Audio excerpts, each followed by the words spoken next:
Halo semuanya, selamat datang di pembahasan kita kali ini. Kita bakal bongkar habis-habisan sebuah fakta yang jujur aja lumayan bikin kaget tentang apa yang sebenarnya terjadi sama dua raksasa ponsel era awal 2000-an. Kalian mungkin mikir ceritanya cuma mentok di kekalahan mereka lawan Android dan iPhone kan? Tapi percaya deh, realitanya tuh jauh lebih gila dari itu. Ini bukan cuma soal kejatuhan, tapi cerita epik tentang kesombongan bisnis dan kebangkitan tersembunyi yang luar biasa banget. Yuk, kita mulai. Pasti kalian pernah kan main game snack di HP yang rasanya kayak batu bata saking tahan bantingnya? Atau buat yang dulu eksis, nungguin status pesan BBM berubah dari huruf D ke R. Dua HP ini dulu benar-benar ada di mana-mana, di tangan semua orang. Tapi pernah kepikiran gak sih, kemana sebenarnya Nokia dan BlackBerry ini ngilang? Kok bisa tiba-tiba lenyap gitu aja dari pasaran? Balik ke masa lalu sebentar. Dulu tuh, dunia mobile benar-benar kebelah jadi dua kubu gede. Di satu sisi ada Nokia. Ini HP sejuta umat lah ya, super tangguh, baterai awet berhari-hari, pokoknya andalan semua orang. Terus di sisi lain, kita punya BlackBerry. Nah, ini beda kasta. Waktu itu pakai BlackBerry itu kayak ada simbol status eksklusif tersendiri. HP wajib para eksekutif dan profesional, apalagi dengan fitur push email revolusionernya yang bikin mereka bisa kerja dari mana aja. Bener-bener pembagian pasar yang sempurna waktu itu. Dan buat ngasih gambaran seberapa gilanya dominasi mereka, coba bayangin angka ini. Nokia, yang lucu banget karena sebenarnya mereka ini mulai di tahun 1865 sebagai pabrik kertas di Finlandia, bisa tumbuh raksasa sampai menguasai, tebak berapa? 40% pangsa pasar ponsel global di era 2000-an. Gila kan? Dari setiap 10 HP di dunia, 4 diantaranya itu Nokia. Bener-bener dominasi mutlak. Sementara itu, BlackBerry, yang aslinya cuma perusahaan pager dari Kanada bernama Research in Motion, juga nggak kalah ngeri. Mereka sukses caplok 20% pasar global. Pas lagi di puncak-puncaknya, sekitar tahun 2010, mereka punya lebih dari 50 juta pengguna aktif. Dan penggunanya ini benar-benar kecanduan. Mulai dari orang kantoran biasa, selebriti, sampai Presiden Amerika Serikat pun pakai. Beneran hype banget. Tapi ya gitu deh, dominasi yang kelewat absolut itu malah bikin mereka masuk ke zona nyaman yang super bahaya. Dan kayak yang bisa kita lihat di sini, kejatuhan mereka itu wah cepat dan mengerikan banget. Semuanya berawal waktu revolusi layar sentuh meledak di tahun 2007. Waktu iPhone masuk bawa layar sentuh penuh, toko aplikasi, dan ekosistem digital baru, cara kita pakai HP berubah total. Terus gimana respons dua raksasa ini? Super lelet. Inti masalahnya tuh satu. Kesombongan yang fatal. Nokia peras kepala banget, kayak mau pertahanin sistem operasi Symbian mereka yang, jujur aja, udah mulai usang dan ketinggalan zaman. Di sisi lain, bos-bos BlackBerry punya mindset yang keliru. Mereka mikir, nggak mungkin lah para pengguna profesional mau ninggalin keyboard fisik QWERTY kesayangan mereka demi layar kaca datar. Mereka benar-benar salah baca arah pergeseran tren konsumen, dan itu bayarannya mahal banget. Tapi, siap-siap, karena di sini nih plot twist terbesarnya. Ingat fokus pembahasan kita kali ini? Mereka tuh nggak mati. Ya, kalian nggak salah dengar.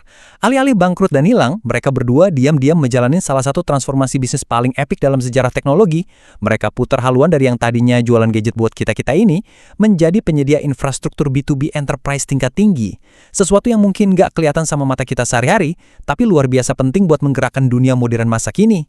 Bagian pertama, evolusi Nokia. Dari pembuat ponsel ke raksasa telekomunikasi 5G. Jadi gimana cara Nokia bangkit dari keterpurukan? Langkahnya sangat terukur dan bisa dibilang tanpa ampun. Setelah mereka ngelepas divisi ponselnya ke Microsoft seharga 7,2 miliar dolar, Nokia langsung babat habis semua aset yang gak penting. Terus pada tahun 2016, mereka ambil langkah gila dengan ngakuisisi raksasa jaringan Prancis, Alcatel-Lucent, dan juga laboratorium riset legendaris Bell Labs. Dari titik itu, mereka banting setir 100%, fokus sepenuhnya jadi insinyur jaringan telekomunikasi tingkat berat. Oh ya, ada satu hal yang sering bikin orang salah paham nih. Kalian mungkin masih suka lihat HP Android merek Nokia di toko-toko sekarang. Nah, aslinya itu bukan bikinan Nokia yang lagi kita omongin ini. HP-HP itu cuma pakai lisensi nama Nokia dan dibikin oleh perusahaan yang sama sekali terpisah. Namanya HMD Global, jadi jangan sampai ketukar ya. Terus, Nokia yang asli sekarang ngapain dong? Mereka main di belakang layar, jadi salah satu pemasok utama jaringan 5G global. Sekarang mereka bersaing ketat secara langsung sama raksasa-raksasa telekomunikasi macam Huawei dan Ericsson buat ngebangun infrastruktur masa depan. Dari jualan HP sejuta umat, jadi arsitek sinyal 5G dunia. Transformasi yang sangat luar biasa kan? Oke, masuk ke bagian kedua, evolusi BlackBerry. Dari ranah smartphone, merambah ke keamanan otomotif. Sekarang kita intip keajaiban transformasi BlackBerry. Senjata rahasia utama dari bisnis modern mereka saat ini namanya QNX. Ini bukan sembarang software loh. QNX ini adalah arsitektur sistem operasi yang luar biasa tangguh dan punya tingkat keamanan level dewa. Saking amannya, sistem ini sekarang dipakai secara luas sebagai otak di balik sistem perangkat lunak berbagai kendaraan pintar masa kini. Coba pikirin ini deh. Kamu mungkin udah bertahun-tahun nggak nyentuh fisik HP BlackBerry. Tapi, kalau kamu nyetir mobil modern keluaran merek-merek ternama seperti Audi, BMW, Ford, atau Volkswagen, secara nggak sadar kamu tuh lagi berinteraksi aktif dengan teknologi BlackBerry. Sistem yang ada di layar dashboard kamu, dan bahkan sampai sistem kemudi otonom yang super canggih itu, ya dijalankan pakai mesin BlackBerry ini. Nggak nyangka banget kan? Nggak berhenti di mobil aja nih. BlackBerry ngerti banget kalau dari dulu reputasi historis mereka itu sangat kuat di urusan transmisi data yang aman. Nah, reputasi emas itu mereka manfaatin buat jadi penyedia keamanan siber terpercaya. Sekarang, dengan bantuan kecerdasan buatan, mereka ngasih perlindungan keamanan dan enkripsi buat berbagai instansi pemerintah internasional, lembaga militer, sampai korporat raksasa di seluruh dunia. Dari jualan HP bisnis, jadi penjaga gawang keamanan siber dunia. Perjalanan jatuh bangun paralel dari Nokia dan BlackBerry ini ngasih kita satu pelajaran bisnis yang benar-benar nendang. Kesuksesan luar biasa di masa lalu, itu sama sekali nggak ngejamin kamu bakal selamat di masa depan. Apalagi kalau kamu berhenti inovasi dan keenakan di zona nyaman. Mereka buktikan, kalau mau survive, ya harus berani pivot total dan merespons perubahan zaman. Jadi, setelah lihat semua ini, coba kita refleksikan ke raksasa teknologi yang sekarang lagi mendominasi hidup kita. Pertanyaan besarnya, kira-kira siapa nih di antara raksasa-raksasa zaman now yang lagi duduk terlalu santai di zona nyaman dan sama sekali nggak sadar kalau ada disrupsi masif yang siap ngegulung mereka kapan aja? Jangan-jangan sejarah bakal terulang lagi dalam waktu dekat. Sebuah pemikiran yang sangat menarik kan?